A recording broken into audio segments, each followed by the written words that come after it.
In this video, we're going to take a look at the real estate market in Pickering, Ajax, and Whitby. You can find my full Durham region breakdown along with a video for Oshawa and Clarington on my channel already. My name is Jessie McClellan and I'm a realtor here in Oshawa, Ontario with the Lisa Abbott team. I make videos about our real estate market here in Durham region to help you make informed real estate decisions when it comes time for you to buy or sell a property here. If you'd like to stay up to date on everything happening in our local real estate market, then please subscribe to the channel, and if you'd like to speak with me directly, there's a link in the description where you can book a call with me at a time that works best for you. The average price of all home types in Pickering increased 4.2% from $954,000 to $994,000 during the month of February.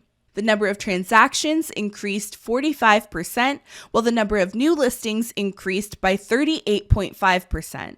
Pickering's active listings were virtually unchanged, but the increase in sales has brought the months of inventory down from 1.8 to just 1.3 months.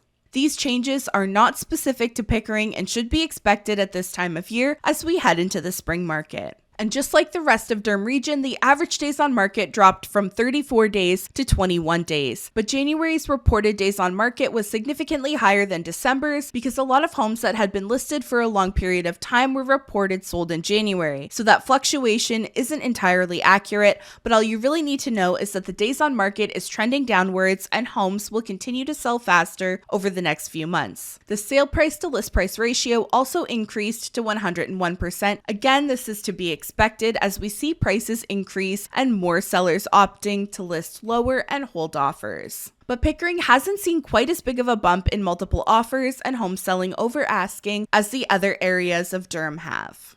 Ajax followed a very similar path with prices and new listings. The average price increased 4.6% to $970,000 in February, and there was a 39.1% increase to the number of new listings, but the number of sales in Ajax only increased by 8%.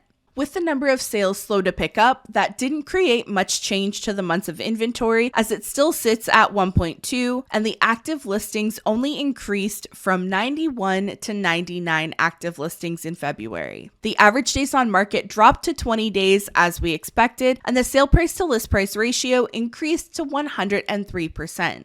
It also feels like Ajax and Pickering have more diversity in the strategies being used, which can be a bit more confusing to buyers. Whereas Oshawa, Clarington, and even Whitby, it has seemed more common to see homes pricing low, holding offers, and selling above asking. Just something I've noticed over the last week or two with clients looking in those areas. As for Whitby, the average price barely moved and is now at $1,030,000. The number of sales increased 31.7%, and the number of new listings increased 59.3% during the month of February. The number of active listings grew slightly from 117 to 129, but that wasn't enough to keep the months of inventory from falling, so it has now dropped to just 0.9 months. The average days on market it takes for a home to sell in Whitby dropped to just 16 days, which was the lowest number for all areas in Durham region in February. And like the other areas, the sale price to list price ratio also increased to 103%.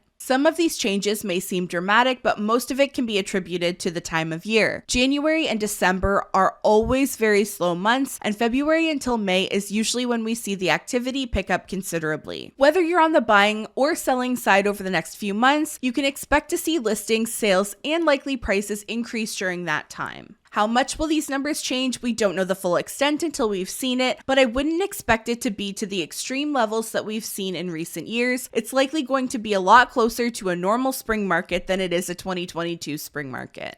If you would like help navigating this market as a buyer or seller, or just want to get your questions answered, you can use the link in the description to book a call with me at a time that works best for you. I hope you found this video helpful. Thank you so much for watching until the end. Subscribe if you haven't already, and I'll see you in the next one. Bye.